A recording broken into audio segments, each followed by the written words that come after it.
Hi again, everybody. Welcome to the Starting Five here on HMTV6. I'm sports editor Mark Keller.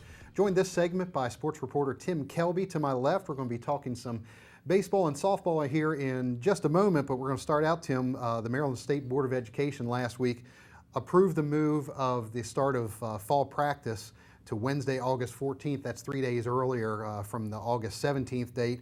Made that change to adjust for the heat acclimatization days. That's a tough one to say. What's your thought on this? Good idea, bad idea? Well, I think it's great. I think actually they might make it a whole week. Because you just at that time of year, you just never know what the temperatures are going to be like.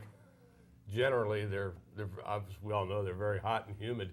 So I think it's a great idea. I'd like to see them even go a whole week. Yeah, I know teams had trouble adjusting to that, all the new rules and regulations in place. Just think during the course of the season, from the very first time they step out on the field, the different levels of weather these kids go through. It takes, you got to be in shape to go through all of those changes to the body. Absolutely. So 3 extra days. It's a start anyway. We'll see if they continue to adjust. Anything in this state that moves forward is a big change. Definitely so. Well, let's talk some baseball now, and let's start with what North coach Drew Crawford calls the worst 14-0 baseball team in history. That's the North Hagerstown Hubs. He said that last week after they beat Smithsburg, but still 14-0. You can't argue that. No, you can't sneeze at 14-0, but. Knowing how picky Drew is, it's like any other coach. You're looking for the solid performance, game in and game out. They've had that by and large throughout the season, but at this point of the year, when you're only 2 weeks away from the start of playoffs, you kind of want everything to click, both offensively and defensively. And lately, there have been some instances where the Hubs have shown a little bit of holes in the defense. Well, they'll have a chance, several chances next week to see if things are clicking. 4 games to play next week because of rainouts. Yeah, now there's not a high school around, I don't care who you are, that has got a pitching staff that can really withstand 4 games in 1 week. So any coach has really got to do some juggling with any available arms. I'm sure at that time of the year, especially in the case of North Hagerstown, where they pretty much are going to win the conference, they won't mind another rainout or two along the way. Right, they're sitting in great position, 2.5-game lead on Clear Spring, 3 on Catoctin. So league-wise, they're in good shape. But you always want to go into the playoffs on a high note, right? They do have a good pitching staff. However, he has had to hold John Britton down right now. He's got a little bit of a tender forearm, tender shoulder area. So they're kind of holding him back until get it right and getting better for the playoffs. Let's look at Clear Spring and what they're doing right now. We've talked about the hitting, the Logan Appel, Dylan Stauffer, and what they've had, and the pitching was more the question mark. Are they starting to come together right now? Or is the hitting is. Appel and Stauffer are starting to crank up the long ball again. They've each hit a couple this past week.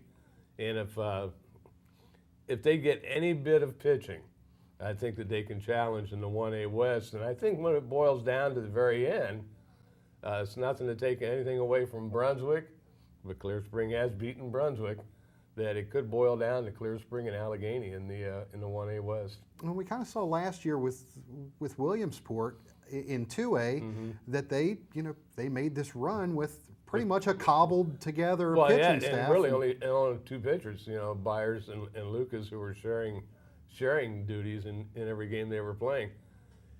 Moser and Williamson, if Clear Spring can fall into that category, those would be the 2 guys that would do it on the mound.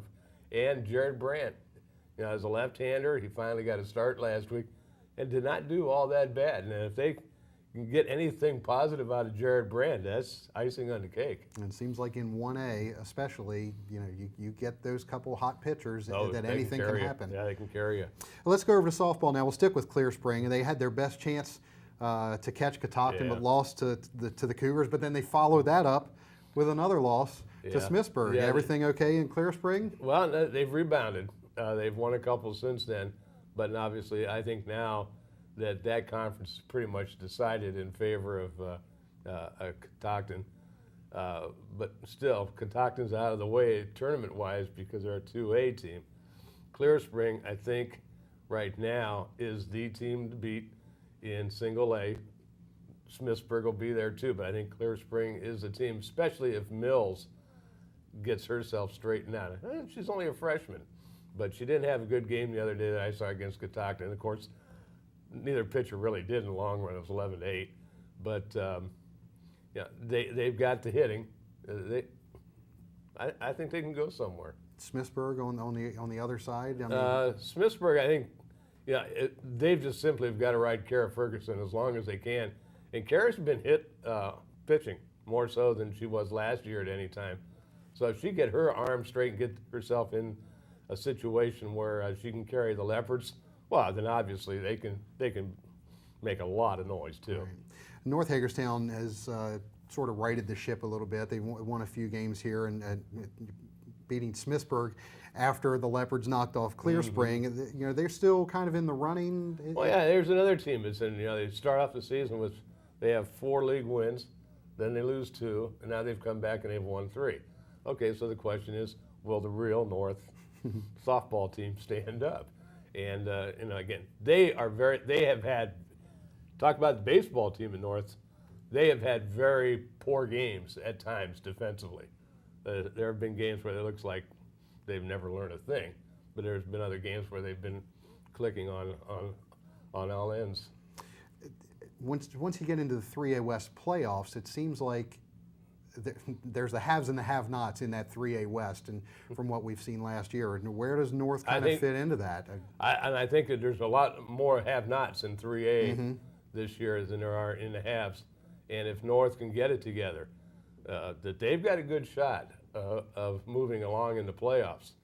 And again, it's going to be all what they do as a team. It'd be surprising if anybody else does if South does, obviously, but give South credit. You know, they're coming from nowhere this year to be a reputable team in their eyes. But North can do some damage. Yeah. Well, we're in May already here, so the baseball and softball draws right around the corner. Yeah, it is. Last play date already is May the 8th, May the 9th, but 10 days away. Yeah. A lot of game with the postponement, a lot of action still to be played. Yeah, well, we'll see how everything plays out. We'll have more baseball and softball coming up here in just a minute.